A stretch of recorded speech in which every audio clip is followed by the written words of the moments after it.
Olá pessoal, tudo bem? Aqui é o professor Fabian e nós vamos dar início a mais uma aula agora para a nossa disciplina Institutos de Direito Público e Privado, tá certo? Então, o nosso tema de hoje, pessoal, nós vamos falar sobre o tema geral Elementos do Direito e dentro do tema Elementos de Direito, especificamente hoje nós vamos falar do ordenamento jurídico, tá bom? Então vamos começar o nosso tema e nós começamos com a seguinte pergunta: como é que nós compreendemos o direito? O direito ele é um atributo pessoal, né? Cada pessoa diz, eu tenho meu direito, o seu direito, o meu direito. O direito ele pode ser simplificado apenas numa norma, numa lei isoladamente, o direito é aquilo apenas que está na lei. Então, precisamos entender, primeiro, num sentido amplo, que o direito ele faz parte de um ordenamento jurídico ou de um sistema de normas ou de regras que impõe aos homens uma conduta, uma determinada conduta e que regula o comportamento dos indivíduos na sociedade.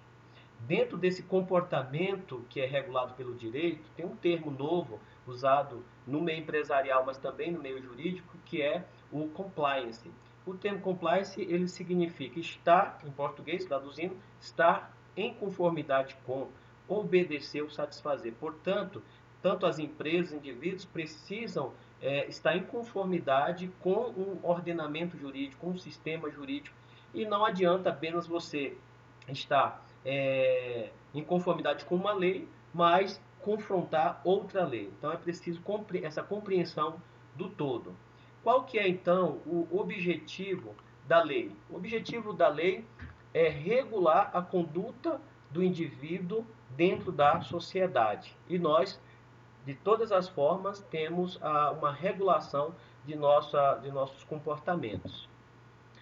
Então, vamos compreender esse sentido de norma, de lei e sanção, porque muitas vezes a pessoa confunde como se fossem a mesma coisa, tá? Há uma diferença. Então, em primeiro lugar, o objetivo da norma jurídica no sentido amplo, tá certo? É regular a atividade do indivíduo dentro do seu contexto social, dentro da sociedade. Montoro ele diz exatamente isso, que o objetivo da norma jurídica é o quê? É regular a atividade dos homens em suas relações sociais. A norma jurídica, portanto, que você já compreende, ela é um gênero mais amplo e a lei ela seria uma espécie de norma jurídica. Bom, mas além da lei, a gente sabe que existem outras fontes e outras formas de regulação da sociedade, tá certo? Nós temos os costumes, a jurisprudência. Você está vendo aí na foto uma pelada de futebol, ou seja, mostrando que nas coisas muito simples, até no lazer do dia a dia, existem fontes, né, formas de regular os comportamentos das pessoas. Até na pelada do futebol existem regras para que os indivíduos possam se relacionar e participar. Então, continuando, alguns pensadores que a gente precisa trazer aqui para esse entendimento de norma, lei e sanção, nós temos o Dower. O Dower ele diz que a lei jurídica ou a lei jurídica ordinária, ela é uma regra elaborada pelo legislador. Então aqui nós já temos uma característica diferenciada, eu vou destacar aqui ó, no Dower, vou colocar aqui em vermelho. Então a lei jurídica ela é elaborada pelo legislador, então ela já tem uma distinção, ela passa por um processo legislativo que vamos falar mais para frente. Então ela é elaborada pelo legislador para o quê?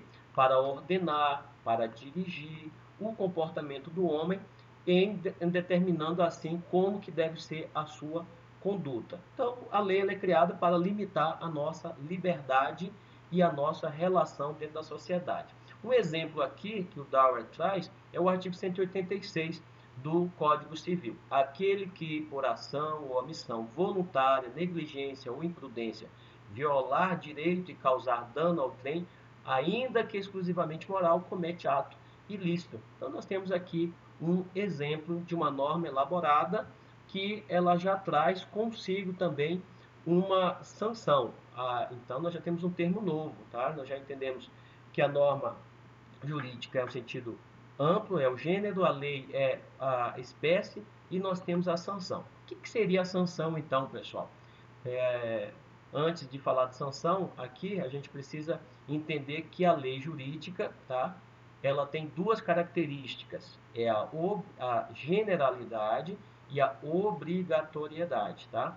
Generalidade significa que a lei ela não foi criada para um indivíduo ou para apenas um grupo específico. A lei ela tem na sua origem regular o universo, tá certo? Ou seja, ela é criada para todos e não criada para apenas o indivíduo. Claro que nós teremos leis especiais que vão regular determinados setores da sociedade, mas dentro daquele setor, todos os indivíduos que compõem aquele setor, a lei vai regular.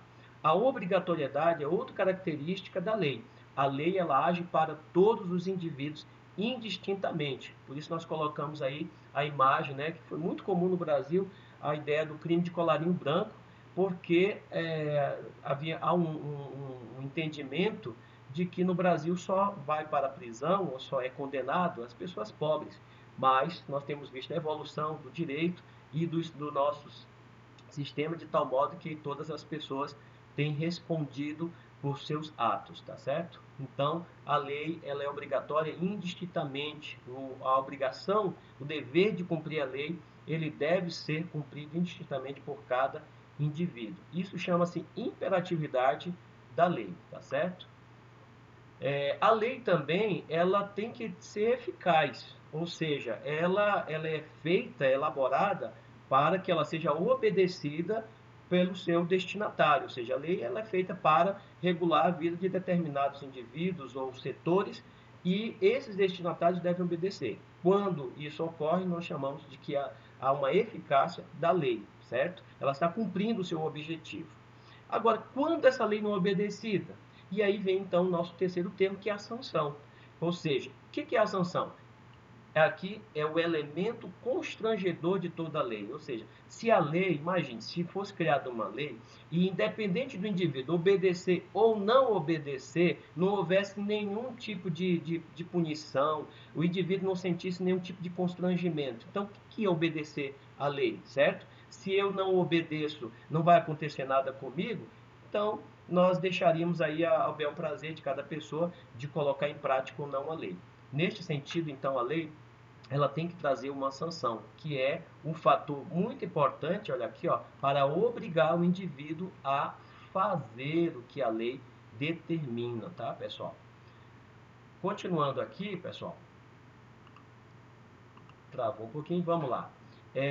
O nosso ordenamento, já falamos aí da norma de uma maneira geral, o nosso ordenamento, nós temos que destacar que há dois sistemas, tá? Dois sistemas que são preponderantes, dois sistemas mais conhecidos e mais utilizados no mundo. O primeiro sistema que a destacar é o sistema romano-germânico, tá? Esse sistema romano-germânico, ele também é chamado aqui, ó, de civil law. E o outro sistema é o anglo-saxão, também conhecido como common law. Tá? O sistema germânico, né, romano-germânico, ele foi adotado no Brasil devido ao processo de colonização. Aqui no mapa você vê que está em azul, tá? Em azul, aonde os países que adotam o sistema romano-germânico. E quando eu falo de processo de colonização, então fica essa indagação. Se o Brasil adotou, foi imposto, né, esse sistema ao Brasil, já que ele foi colonizado. A característica principal do sistema romano-germânico que ele é codificado. Então, o centro desse sistema é a norma. Por isso a gente colocou aqui ó, o Código de Defesa do Consumidor, CDC, o Código Penal, Código Civil como exemplos de códigos. O sistema anglo-saxão, ele está aqui em vermelho, são poucos países, tá certo, em relação aos demais, que utilizam o sistema anglo-saxão, principalmente Estados Unidos, Canadá, Inglaterra, Austrália, tá? E qual que é a característica principal? É aquele direito chamado costumeiro, também conhecido como consuetudinário. Vamos fazer aqui essa rápida comparação, pessoal. Olha aqui, ó. Sistema Civil Law, sistema Common Law. No sistema Civil Law, nós temos aqui, prepondera a lei, é o centro do sistema. Código de lei é o ponto de partida para o raciocínio jurídico, ou seja, o juiz, para decidir um conflito, ele tem como fundamento, ponto de partida, a lei. E o juiz, então, ele se fundamenta primeiramente na lei para depois buscar outras fontes. Já no sistema common law, a lei ela é apenas mais uma das fontes do direito, tá certo? É uma das várias formas de se analisar o direito. Mas o fundamento não seria principalmente a lei, mas as decisões baseadas em casos passados, certo? Outros julgamentos de outros casos semelhantes, ok? Como a lei foi aplicada, e aí nós temos a lei e a jurisprudência são dois ordenamentos distintos dentro desse sistema. Então, numa aula mais específica sobre sistema civil law e o common law, a gente poderia ter mais um aprofundamento, tá? O que é sistema? Vamos aprofundar um pouquinho mais agora. Então, o que é um sistema, tá? Para complementar essa noção de sistema, nós trazemos aqui o Risato Nunes, que ele diz o seguinte: é uma construção científica composta por um conjunto de elementos. Nós temos um conjunto, o sistema ele é um conjunto que é composto por elementos que estão relacionados. Esses elementos aqui seria o equivalente à própria estrutura de regras que regulam a sociedade, no caso do nosso sistema jurídico. Vou afastar aqui um pouquinho a câmera para você ver aqui esse gráfico ao lado. Então, nós teríamos aqui no centro o sistema jurídico como um todo e os seus elementos. Nessa perspectiva aqui do Nunes, o elemento não é só a lei, nós temos os fatos sociais, a norma jurídica, a interpretação do Estado através dos seus tribunais, dos seus juízes, e ele acrescenta ainda a interpretação passional, que seria como os atores sociais interpretam o direito, tá certo? Como cada um interpreta as leis e busca colocar o seu direito em prática. Essa é uma perspectiva aqui do Pierre Bourdieu.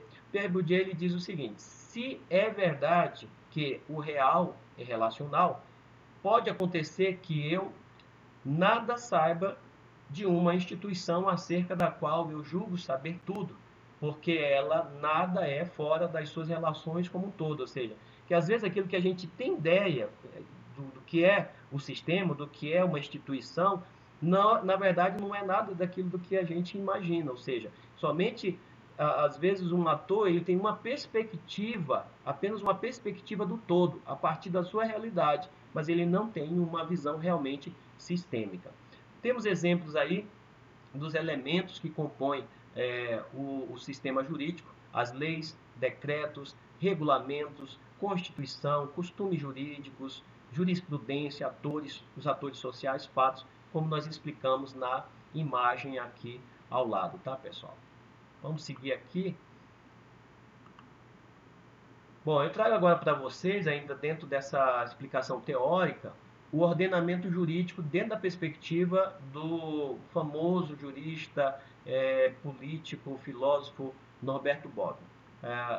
O Norberto Bobbio ele vai dizer o seguinte: enquanto pela teoria tradicional um ordenamento se compõe de normas jurídicas, na nova perspectiva, então já percebe aí que ele faz uma diferenciação, né, entre a teoria tradicional, como se percebia o ordenamento jurídico, e aí ele diz, na nova perspectiva, normas jurídicas são aquelas que vêm fazer parte do ordenamento jurídico, ou seja, em que uma compreensão antiga, o ordenamento se